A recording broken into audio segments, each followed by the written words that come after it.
Hello, hello, hello, Facebook. Holly Toronto back here with another live video. I am just really happy that it's Friday. Even though I don't work in an office anymore, I don't have a traditional 9 to 5 job, there's still something that is programmed in me to be like, yes, it's Friday, it's like the weekend, even though I will likely still be working this weekend because that's just what an entrepreneur does. If you are watching, I would love to know who's here. If you could send me a like or a heart or leave a comment, I would love to know who is watching. It is a blistery rainy day here in New York City, and I don't know, I kind of love that. I'm about to head out like 10-15 minutes or so to do some self-care. I'm going to have some acupuncture. It's my favorite way to take care of my body. And I have a couple meetings, and then hopefully I'll be able to just kind of run around the city and have fun and have some adventures with my friends and my husband. So before I did that, I wanted to hop on here and share a message with all of you that feels really important to me right now. It's something that's been very present in my work with my clients. It's been a topic of conversation with the women in my life, and it's even been something that I've been working on with my coach. So yes, coaches have coaches. It's like essentially a requirement because we can only take our clients as far as we are willing to take ourselves. So I'm consistently committed to having a coach to really support me. And so I think it was Tuesday or Wednesday, I don't remember what day, was the last time I did a video, and I talked about the principle of be, do, have. So really quickly, hi Adam, thanks for saying hi and hopping on and watching. So really quickly, I talked about the concept of be, do, have. So what that means is that when we want a certain goal, for instance, I use the example of weight loss a lot.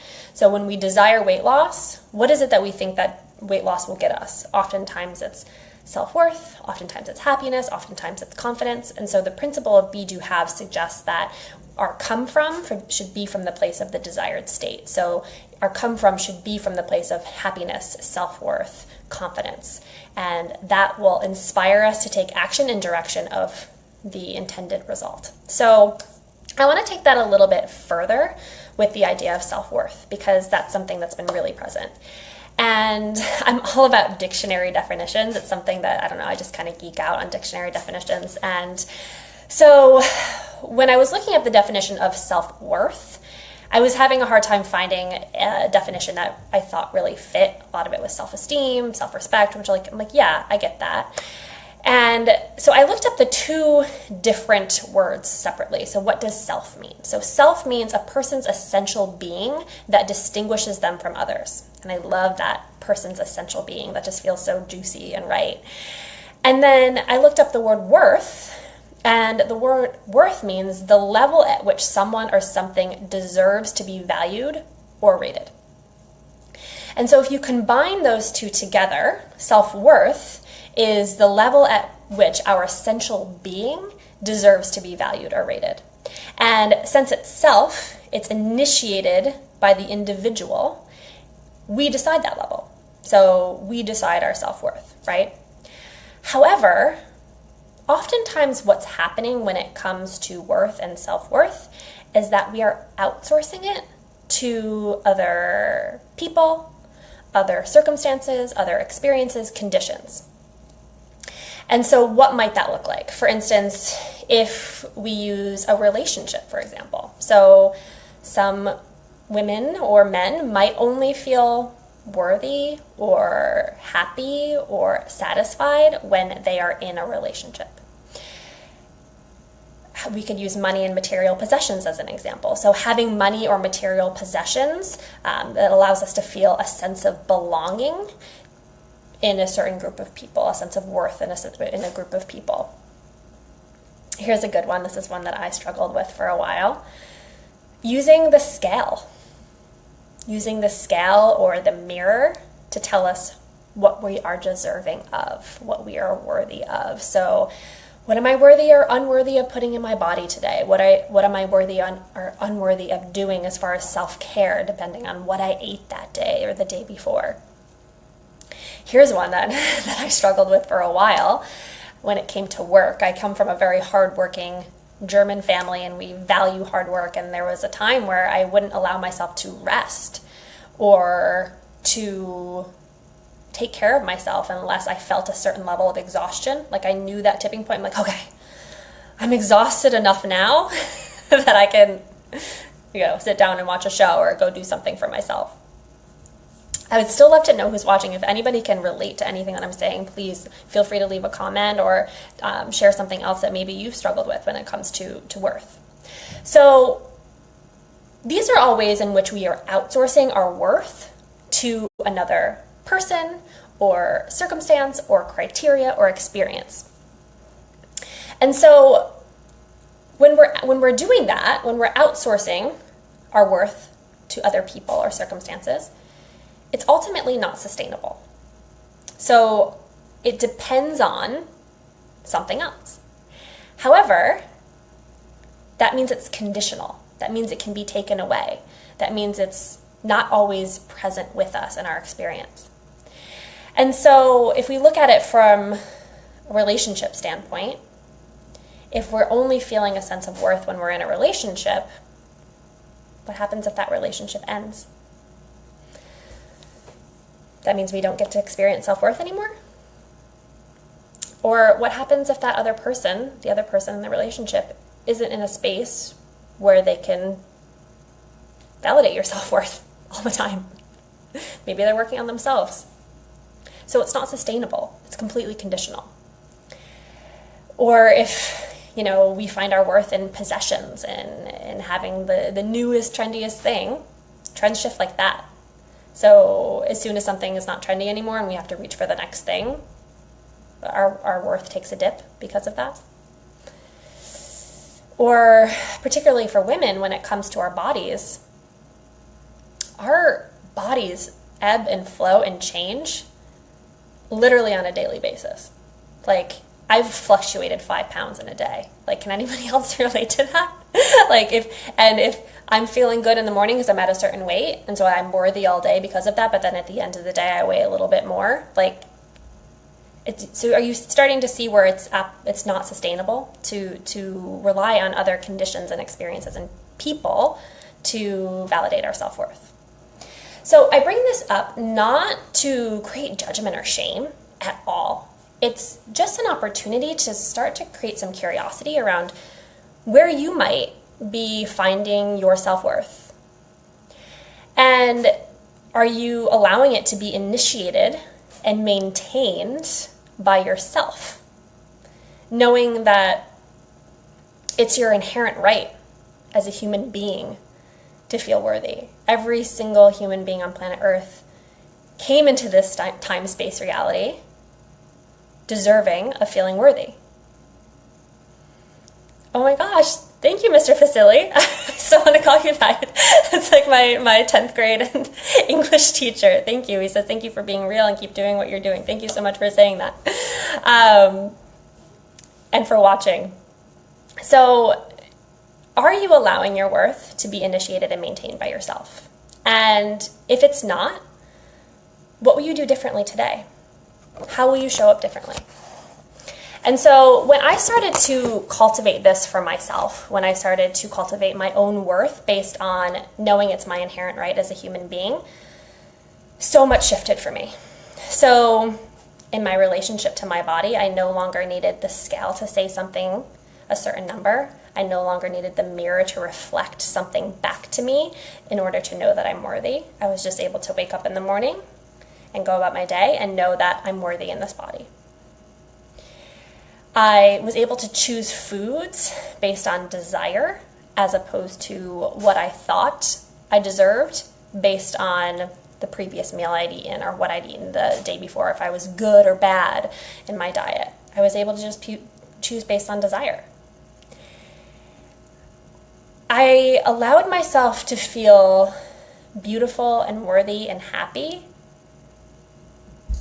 in my marriage, but not needing him, my husband, to validate it for me. Because what if he forgot to say that I'm beautiful that day? It happens, right? Or maybe he is just unable to hold that space for me. So being able to find it for myself. And it allowed me to be much less needy and show up as a powerful partner in the relationship. Here's one that I'm still working on, right? I like to be very vulnerable and honest with this. I'm still working on this one.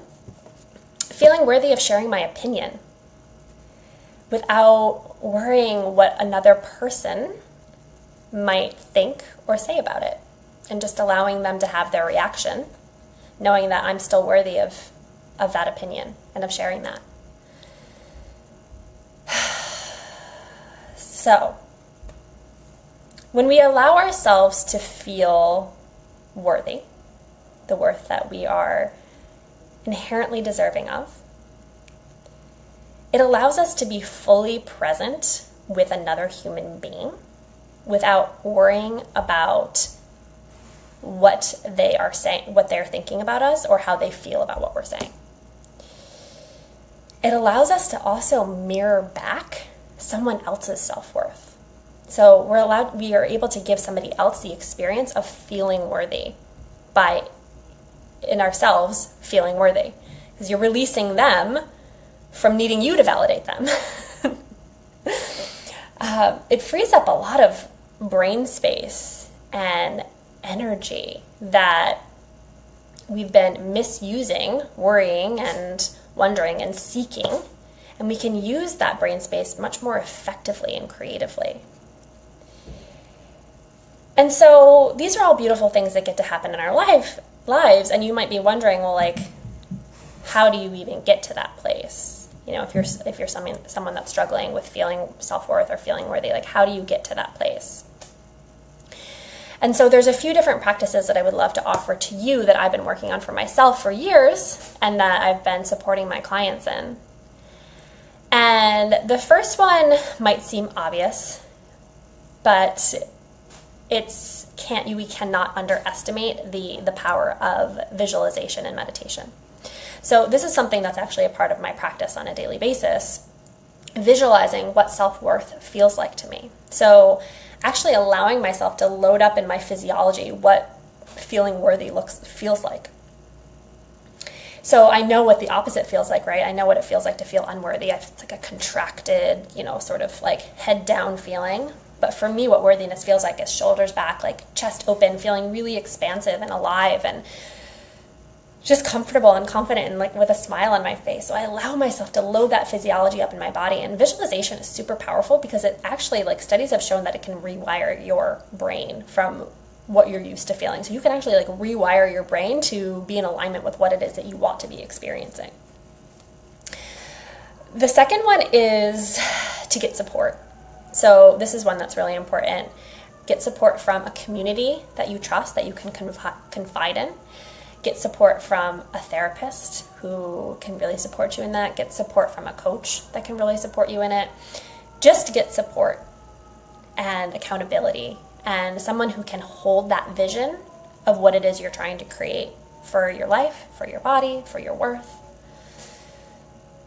The third one is to invest in yourself. So this is something that has been a big challenge for me in the past, but I've radically stepped out of it in the past couple of years as I've found myself in the personal growth field.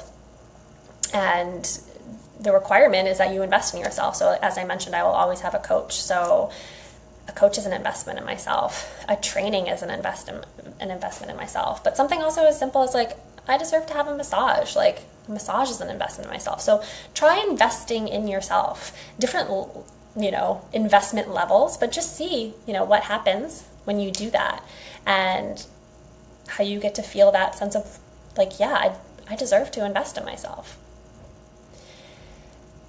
And the fourth one is to hold others as worthy. So it's like, do unto others as you would have them do unto you, right? So when you hold someone else as worthy, when you see them as worthy, you can allow yourself to feel worthy as well.